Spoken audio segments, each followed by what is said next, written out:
time, a basic paint job, even with some shading, can look pretty boring.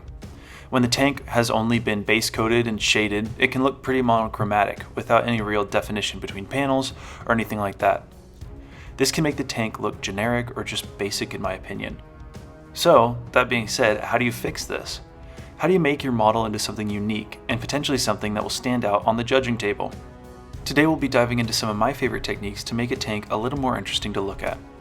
Without further ado, I am the scale engineer, and let's make a T14 pop. So, how are we going to do this? Oil paints. We're going to put a bunch of oil paint on a piece of cardboard. This will let the linseed oil soak out of the paints. If you don't do this, you run the risk of the paints never drying, since the linseed oil never has a place to soak into, like a traditional artist canvas. I started to try to apply the artist oils over the gloss varnish that we'd applied in the last video, but I didn't like how it performed, and so I decided to actually base it in a satin varnish before doing the rest of the OPR. As you can see, I'm using VMS satin varnish that I'm spraying through an Armata Highline TH with a 3-inch fan tip attachment. This spreads the spray pattern into an ellipse shape, which in my experience allows for better overall coverage, more predictable spraying, and less runs and mistakes like that. This is my first time varnishing an entire model with this airbrush, and I really like it. The pistol style of the airbrush is really ergonomic and intuitive to use. I also really enjoy using VMS varnishes. They're super robust and easy to use. You essentially spray them down in a fairly thick, wet coat, and they'll self-level and get rid of pebbling or any surface imperfections like that. With a couple coats, you can be pretty much done. They can be a little bit difficult to clean out of airbrushes, but I find that if you use either their thinner or Tamiya X20A acrylic thinner, it goes really quickly.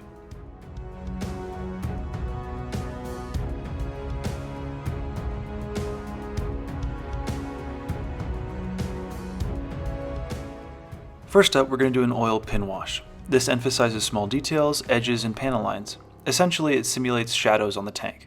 Simply thin down a darkish oil paint with mineral spirits, and then apply it to any bolts, panel lines, and other details on the model. Once dry, you can remove any excess or tide marks from the surface. Some blending is super easy to do at this time, or you can just simply wipe away any excess and leave it only on the recesses. That works great too.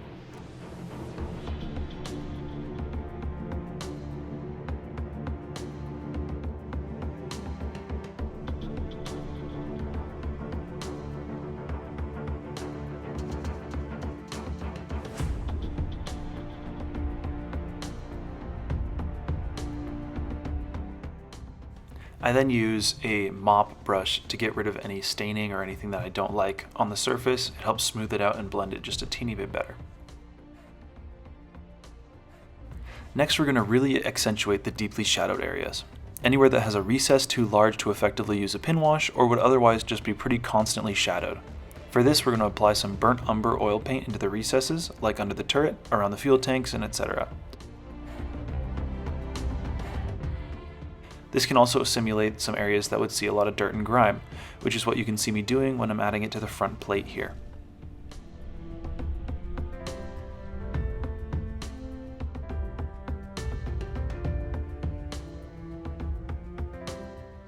We can then blend this out, making sure not to remove all of it. As you can see, it leaves really nice shadows in these areas and looks like accentuated dirt or grease.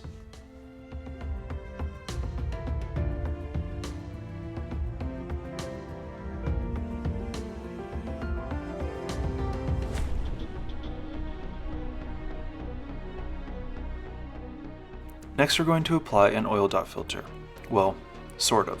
A lot of oil dot filter tutorials will tell you to apply dots of oil paint to the surface with lighter colors nearer to the top and darker near the bottom. I like doing it similarly with a slight twist, especially on a highly segmented multi-panel tank like this.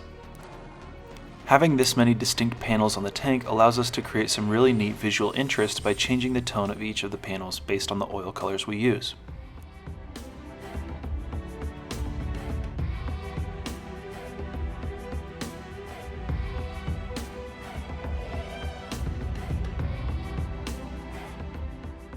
On some panels, I used a light yellow-green for a lighter but still saturated tone, buff for a much lighter shade, and even a deep Prussian blue for a little unexpected splash of colors on some panels. I added dots of white, dark brown, and medium green to these basic 3 target shades we had, and this adds some more tonal variation simulating grime, rain marks, and other stains and contaminants.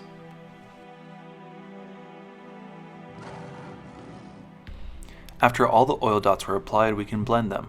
I like using an angular shader, which is a tip I picked up from Panzermeister 36. I wet the brush with mineral spirits and essentially offload 90% of that thinner onto a paper towel. You want the brush as dry as possible, since this allows for the smoothest blending. Any more stubborn stains can be removed with a little bit more thinner, just applied in that spot.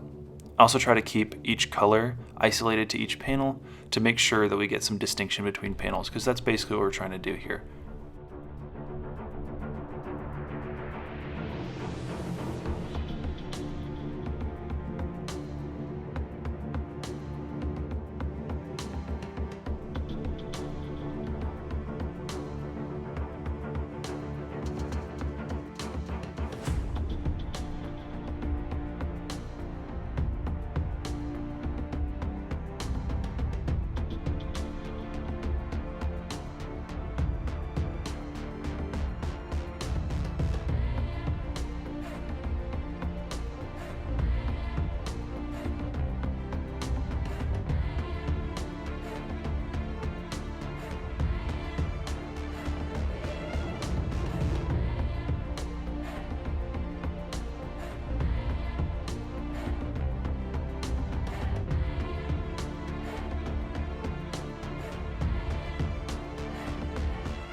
Hopefully now you can start to see how much visual definition we can get out of a technique like this and how useful it can be for making a fairly monochromatic tank at the beginning look a lot more unique and worn.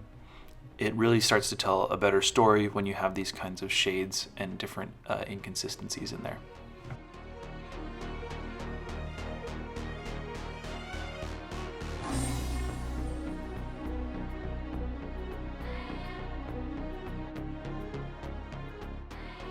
Finally, I'm going to add some thinned white oil paint to the markings we made in the last video. If you missed out on that, be sure to go check that video out, since we were going over the initial shading of the base coat and some of the techniques that went into making these custom markings. We've just applied some of this white paint to ensure that we don't get any of the yellow or blue stains on the white markings, and also help give the markings a smoother, more consistent look.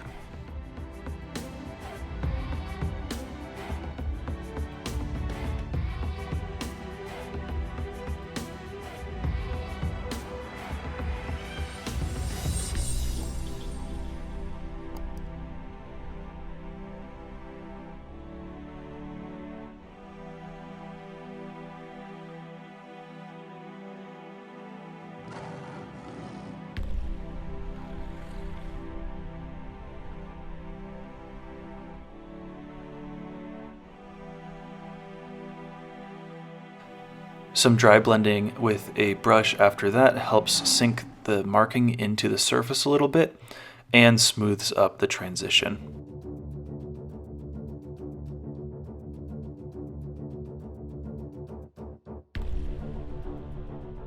We're going to follow up these final shading effects with some chipping. My favorite way to do this is with a sponge. I've never had luck with chipping mediums or anything like that, and so I always have defaulted to a simple piece of sponge and an extremely fine paintbrush. So what we're going to do is rough up a piece of packing foam basically, dip it in our chipping color of choice, which is going to be this Vallejo pastel green, thinned with AK Interactive drying retarder, which allows for a really nice and easy brush painting experience. Next, we're going to offload most of the paint off the sponge onto a paper towel. After that, we're just going to lightly dab the sponge on the tank, focusing around edges and areas that would see higher levels of abrasion. For this vehicle, I don't want to make a World War II rust monster like a KV-2 or IS-1, and while that definitely has its place in the hobby and can be super fun to do, I didn't feel like it matched the context of this vehicle, so we're going to mostly just add this light green color, simulating scuffs and marks and stuff like that. I really chipped up the slat armor and side skirts, since these would be bumped and abraded all the time, leading to them looking fairly damaged and generally worse for wear.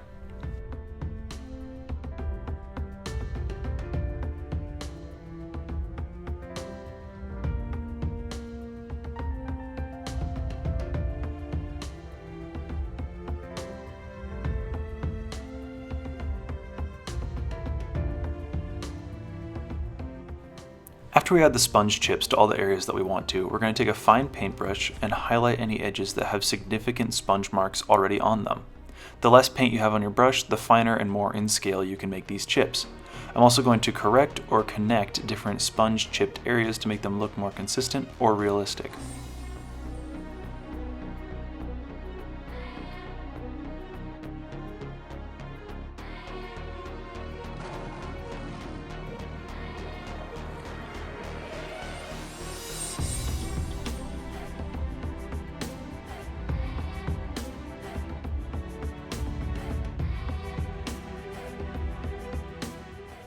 Finally, in some of the very largest chips, I'm going to simulate some areas where metal is showing through with Vallejo German black-brown acrylic paint, again thinned with AK Interactive drying retarder.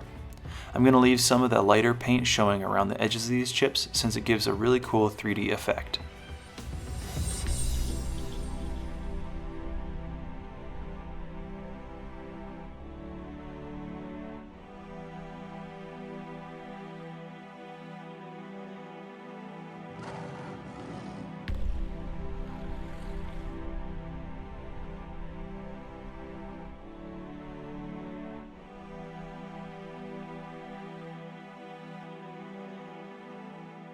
Finally, we're going to add just a teeny bit of rust on the vehicle, since light rust can accumulate surprisingly quickly and in my opinion helps elevate the aesthetics of the vehicle without adding inaccuracy to the paint job. To do this, we're going to be using burnt sienna oil paint since it's a really vibrant reddish orange that looks just like fresh rust. Then we'll just apply it to any chips that have metal showing through, blend it, and that's it.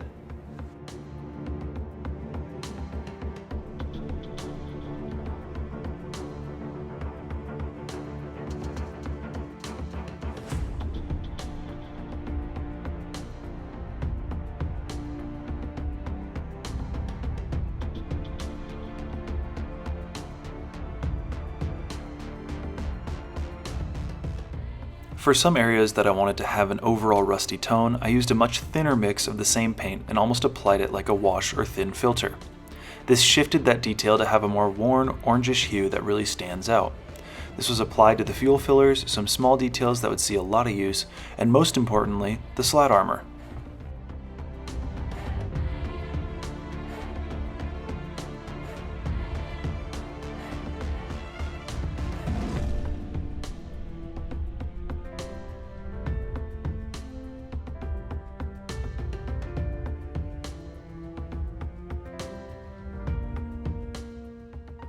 I still wanted to make the slat armor more interesting, so I used this thin rust filter on some of the slats in random patterns and intensities to really sell the idea that they were receiving a lot of wear and tear on the tank.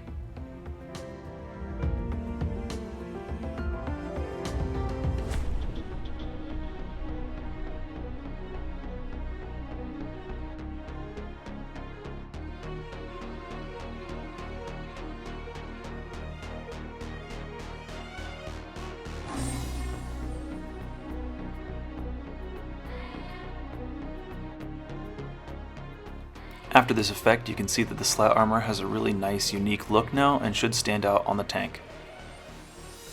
Anyways, unfortunately that's all I've got for you today. We only have 2 more videos for this tank and then it'll be on to the next awesome project, so make sure that you're subscribed so you don't miss out on anything I'll be posting down the line. Thank you so much for watching to the end of the video. If you found it helpful or entertaining, be sure to leave a like and subscribe if you haven't already. If you want to help support the channel and keep great content like this coming, please consider supporting the channel over on Patreon in return for some more behind the scenes updates and information on these builds. That being said, I am the Scale Engineer. Thanks again for watching and we'll see you next time.